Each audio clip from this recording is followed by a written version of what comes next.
to the bold analysis.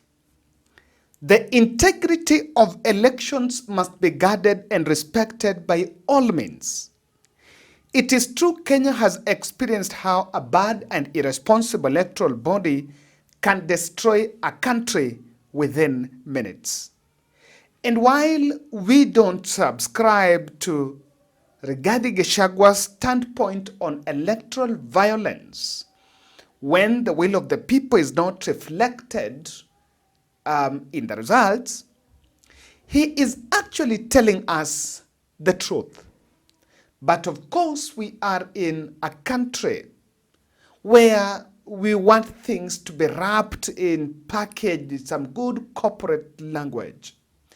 But what Rigathi-Gachagua is raising, while some people and some other characters will look at it as incitement to violence, he's actually bringing a discourse the country must have if we are ever to have a very good, respectable, and sanctity, clean elections. Kindly subscribe to our channel, click the notification bell, and like our videos. Thank you very much for supporting this channel. Subscription is absolutely free. No money is going to be deducted from your account because you subscribe to our channel. And the advantage is when you're a subscriber, whenever we publish a video, you'll be getting notifications about our new videos. So make sure you subscribe. And here, as I always say, we have a different approach to political analysis. We have the discourse. We provoke your thinking. And of course, always have something new that you want to get in any video. I want you to listen to the statement that Rigathi-Gachagua made about elections. Even if William Ruto appointed Farouk Kibet as chairman of IBC, yeah, or Oscar Sudi as chairman of IBC, he will still lose. The vote against William Ruto, the margin will be so huge, I can tell you, nobody can do anything about it. The only folly is if the commissioners refuse to organize an election. They fail to fill the ballot boxes, the ballot papers, and to ensure there is order. But as long as they make sure the polling stations are open on time, there are ballot papers, and the counting is done at the polling station, the rest is a mathematical exercise of adding, tallying. So you believe the IBC is going to conduct a fair election? I'm not sure what they'll do, but I'm saying the mood in the country. Yeah. If you're gauging, if that IBC tries to mess with the election, okay, there will be no country here. 207 will look like a Christmas party. I can tell you. And I want to implore those commissioners to be Kenyans, to be patriotic, and not to attempt to force William Ruto on the people of Kenya. It will not work. The people of Kenya will not accept it. People want change, and they are ready for change. Indeed, they are impatient. The 2 years is too far away, you know? This statement has brought a storm. And for better part of Saturday, I saw President Ruto's handlers threatening Rigathi-Gachagua, and of course, hitting back at Rigathi-Gachagua. I've seen Susan Kihika. I saw a tweet by Kihika. If you allow me to look at that tweet, let me just look at that. This is an extremely reckless statement from a so-called leader. Coming from a county that bore the brunt of 2007-2008 post-election violence, this is unacceptable. Mr. Gachagua must be called out by all right-thinking Kenyans and must stop imagining that his impeachment is a national crisis for which the country should ban. In the words of Professor George Saitoti, there comes a time when a country is bigger than an individual. Mr. Gachagua, that time is now. This is the statement from Susan Kihika. And as I said, I believe, and the country and you and I believe, that of course violence in this podcast, violence should not be the root. But you and I, do we have the powers to stop violence? No. Do we have the powers? No. The people bestowed with the responsibility of ensuring the country is stable, sadly, could be the ones that are bringing it down. But we all want this country. I have heard Sudi responding about this in some video. And let's look at Sudi Karungodangwa response. Wamunyoro, please don't talk about 2007, 2008. It seems you don't know what you are saying. Watu wetu walipitia mambo haitawahi rudiwa katika taifa la Kenya. Omba kura, tafuta namna yoyote. Tusi William Ruto, tusi Oscar Sudi, tusi Kimani Ichung'wah, tusi everybody. Ropoka vile unaongea ara hata kwa mdomo. Lakini usiongee maneno 2007, 2008. You are becoming too reckless. Yaani unaongea vitu zingine za ajabu sana. You're not a leader, you are stupid. Hata unasema ati 2027 elections sijui ikifanyika nini. Wewe, my friend, hata utawahi kuwa chairman wa DIP. Mambo yako iliisha. That's why you are after him. Chunga sana ulimi. Sisi viongozi ndio tunachochea wananchi. Sisi viongozi ndio tunaongea matope kushinda hata wananchi. Sasa wewe unaongoza nani na hiyo ujinga yote uko naye? Be careful wewe wa Munyoro. And don't be stupid. Na wewe umeenda nyumbani one way. Very stupid. The mood in the country. Yeah. If you're gauging If that IBC tries to mess with the election, okay. there will be no country here. 207 will look like a Christmas party. I can tell you. And I want to implore those commissioners to be Kenyans, to be patriotic, and not to attempt to force William Ruto on the people of Kenya. It will not work. The people of Kenya will not accept it. People want change, and they are ready for change. Indeed, they are impatient. The 2 years is too far away. Ningetaka kuambia yule mtu ambaye hajui Kiingereza, yule anaitwa Sudi. Mnamuona? Yule anakaribiaga kamera sana. Kwanza ukiongea kwa TikTok bwana, aenda nyuma kidogo bwana. Wacha kukuja hapa sana, wengine wacha. Ningetaka kumjibu sababu ameambia Rigathi aache kuwakumbusha mambo ya 2007. Munasema tusiwakumbushe mambo ya 2007 sababu unajua vile mulifanya. Munasema tusiwakumbushe sababu mnajua vile mulipanga na vile watu waliuawa. Sisi tunawakumbusha sababu hatujawahi sahau. Na ndio tunawaambia sababu Wakenya wamechoka. Wacheni kuambia Wakenya ambao wameishi upande wa Rift Valley ati wasipochagua Ruto mtawafukuza huko. Wacheni hiyo siasa. Now, let me say this. The sanctity of elections is something that it is not just on the election day. It starts right from the process of procuring the IBC. And the danger in it is this, that of course we have the legal way to address petitions and disappointments or rather disagreements on elections.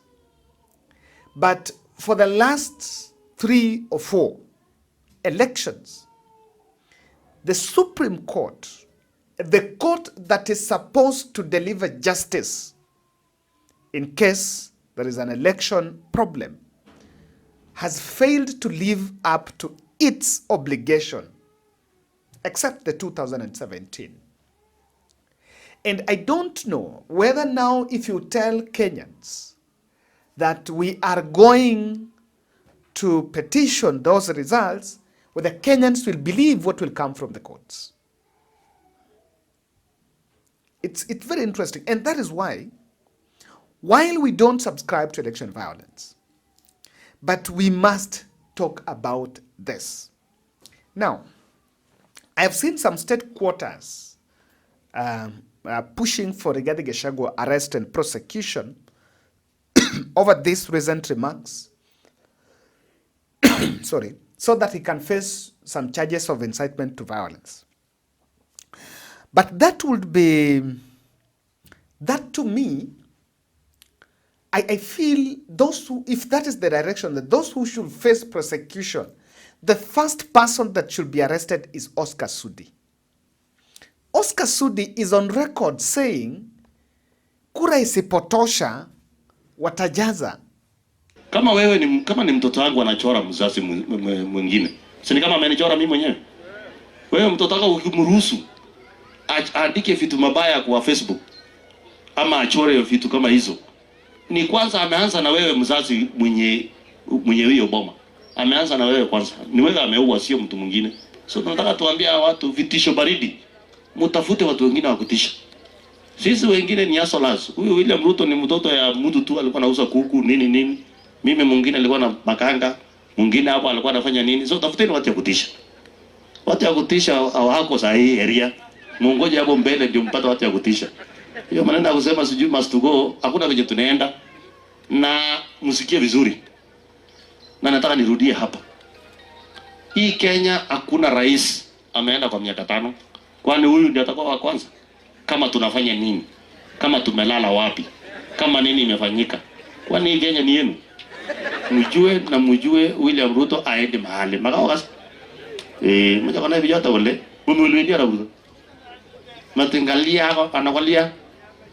Maka moyo wake nye. So utabi kingine ngakumia lake jabakajeleni. Warabu Ruto. Yaga saka taka ko mwanyo. Chita ni gigioni nyo kalen. Warabu Ruto ni ko batama tayenge. Mama yake ni gikwai. Ndio moyo wake. Wakati tulipata hii serikali. Truth of the matter is wakiiba itaungua. That is the truth of the matter. No way. That wakiiba, just like his agents have said that watajaza. The truth of the matter is wametuibia ya kutosha, wameiba pesa zetu za kutosha, wametuua ya kutosha. If William Ruto survives to the election na ajaribu kuiba, itaungua. Okay. And it is the statements from the likes of Oscar Sudi that can make people feel like, okay, do these people plan to rig the next general election? Now, those who are calling for Rigathi-Gachagua arrest are right if they believe the threat profile of that statement can cause violence. But the same barometer used to measure the threat profile of Rigathi-Gachagua's statement, it should also apply to Oscar Sudi. Because Sudi went in December and they've said so many things, saying, you know, nani anaenda one term, nchi gani mtu ameenda one term, and that has been there. US change, nani served, apart from Obama, Biden served one term, Trump served one term, and Biden took, and again it was one term, and Trump is back, just his one term. And so mature democracies have normalized changing regime when it fails.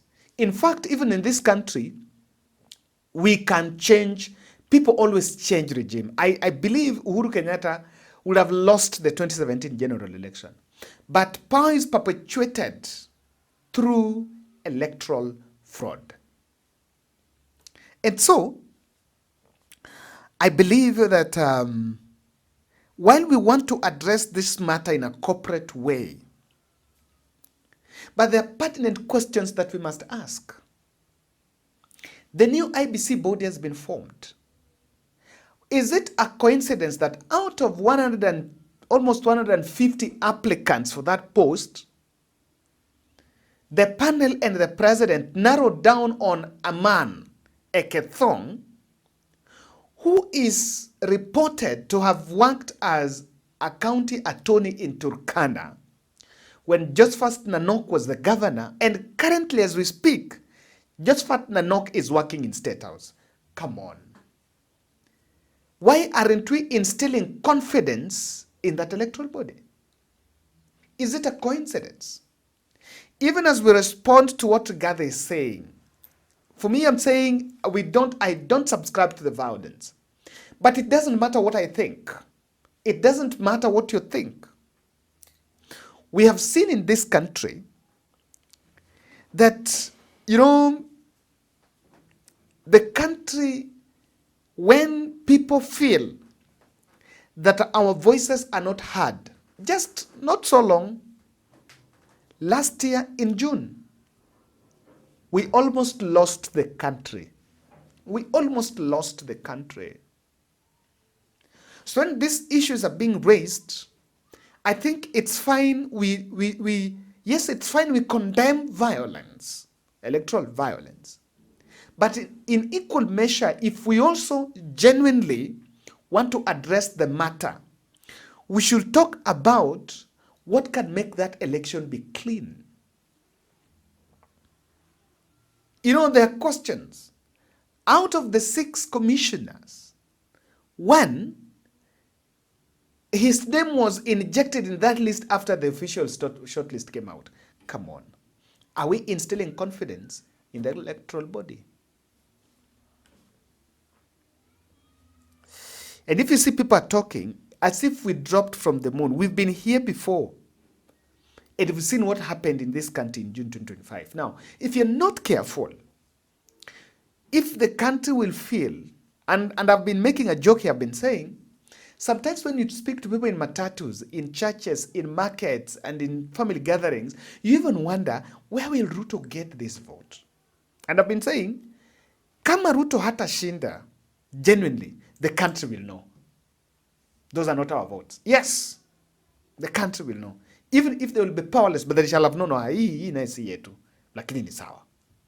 Kuyu, Wakisii, kila aina ya watu, wale ambao wako na kura, hawajaitikia rais mbele ya Mungu.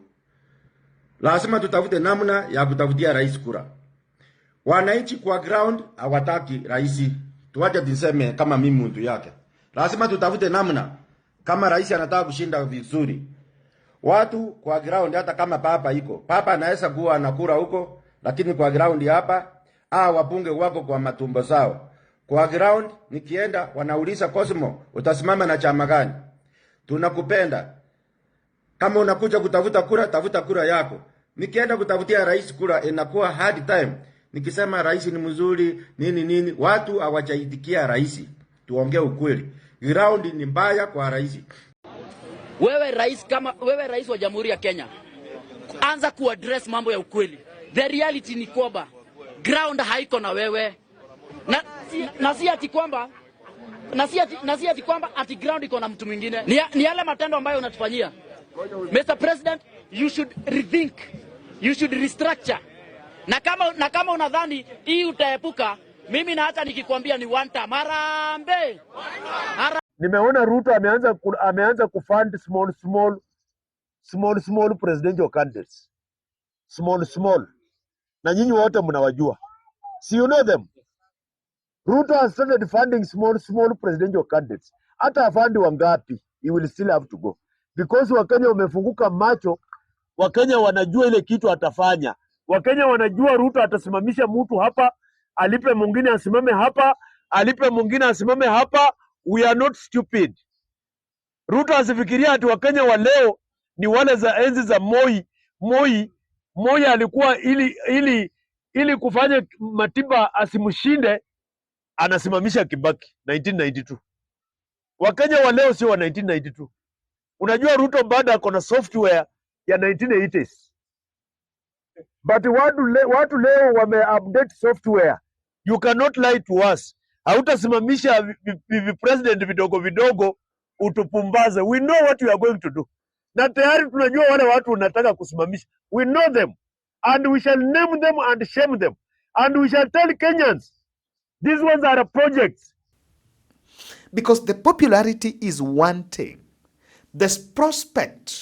president's prospects of retaining power looks bleak. And that is why someone can start thinking, now that he's maintaining his two-term, is he gonna rig? But let me say this. I think those restored with the responsibility to ensure there is peace, and of course for the transition elections. Someone should not lie to you. There are those who want to think that 20 midterm elections for a sitting president are not transition elections.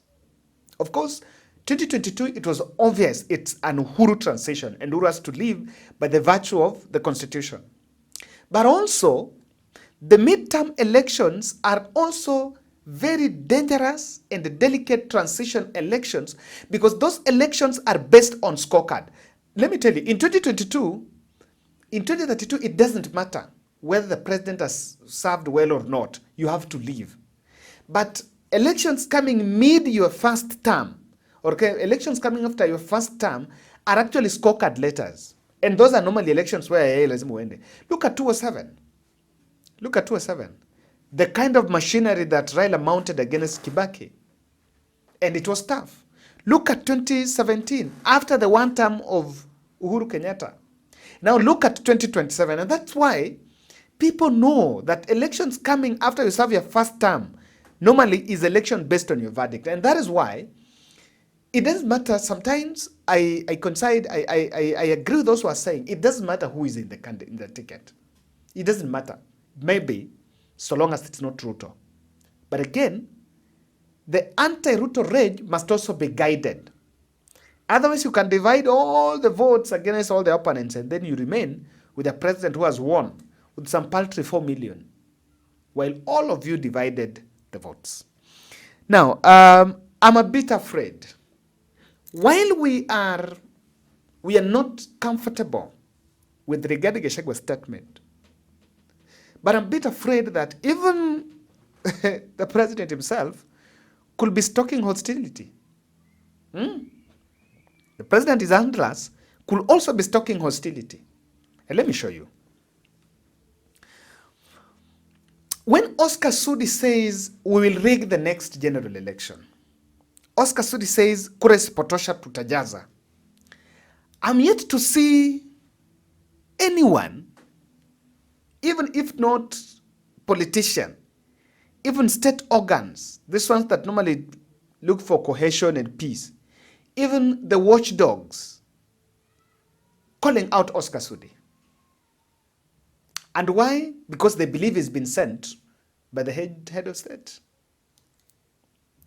If you're not taming the likes of Sudi, then in equal measure, if what Rigathi says is planting violence, then what Sudi says is actually the catalyst.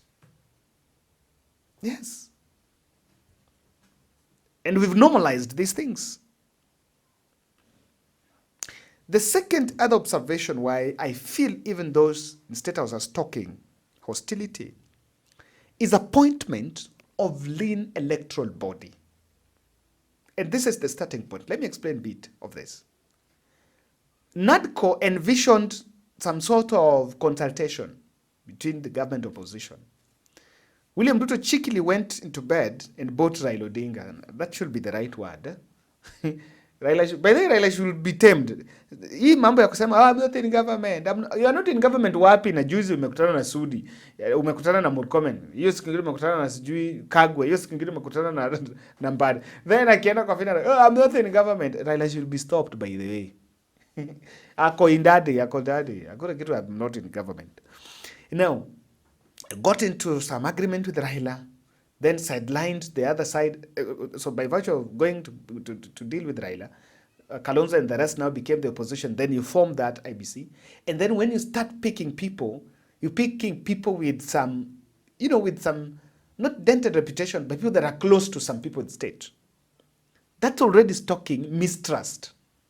Why are we stoking mistrust in the electoral body? And we all of us want a lean election. Number 3, the land issues around William Ruto are too much. They are way too much. It started with Naivasha. Do you remember that in the Bibi land? Yes. Ilienda. Then it came to, recently, it was in Ngong here, not Ngong, it was in Narok. Some people were even killed, some civilian people killed. Oh, someone said the state are responsible. Today, there is another one in Nairobi here. Rigathi was talking about it. Then lastly, we have overused the state machinery known as police. Whenever there is something, police swing into action. Apa, shoot huyu, fanya hii. I think that has shown that probably we want to rule by the state machinery. And I believe my standpoint is I don't subscribe to electoral violence too when things don't go up our way. Because it's true the country is more important than all of us. But again, it doesn't matter what I believe in. Again, that doesn't mean that we have safeguards against electoral violence. The only effective and the right safeguards against electoral violence is having transparent, verifiable, lean, and very, very lean elections. Tuonane bwana.